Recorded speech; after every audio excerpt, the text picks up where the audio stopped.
Great day guys, this is Jobit Brioso of GFox, and habang nagpe-Facebook ako, naisipan ko mag-share ng something na pwedeng makatulong sa inyong mga business partners and syempre sa inyo, no? Especially kapag bago ka sa ganitong industry. Okay, and ang topic na gusto kong i-share for today is providing value or giving new knowledge, no, sa ating mga prospects, especially kapag nasa table talk ka or yung business opportunity meeting. Okay? Most of the time, yung ating presentation, naka-design siya para magbigay ng details, ng information about dun sa ating pinagkakaabalang opportunity, products, and yung company.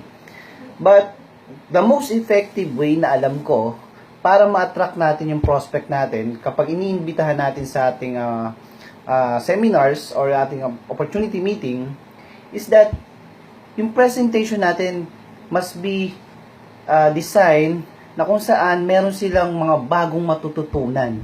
Especially kapag pinag-uusapan natin yung products and yung opportunity. For example, sa products, nagsasite muna ako ng mga problems, no, na pwedeng makarelate sila na kung saan may isip nila, no, na kapag nagbibigay tayo ng mga problema at yung products natin ang pwedeng maging solusyon, minsan or madalas nakaka-relate sila eh.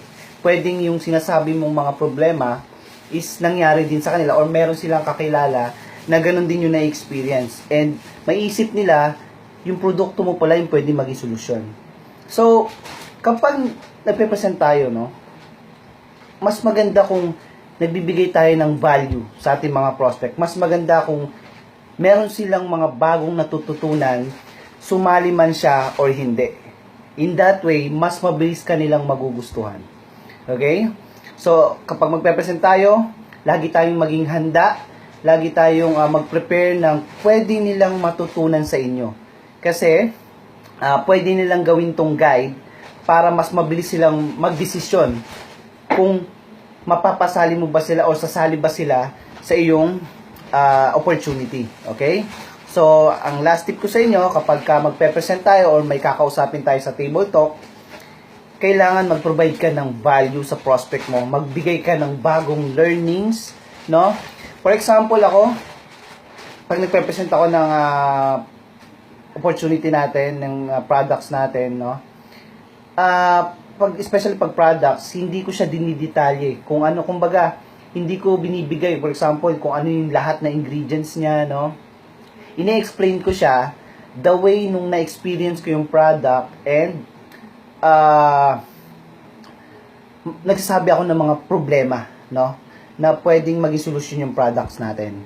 And nagsasite din ako ng mga new terms, no, na kung saan bago sa pandinig nila, maaaring bago sa pandinig nila.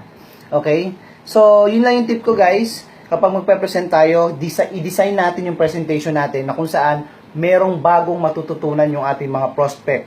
In that way, mas magugustuhan nila, mas malaki yung chances na mapasali mo sila sa opportunity mo. Okay? So, maraming salamat guys, and I hope meron ka natutunan sa video na to. Kung sa tingin mo itong video na to makakatulong sa inyong mga business partners, feel free to share. Okay? So, see you guys and have a great day.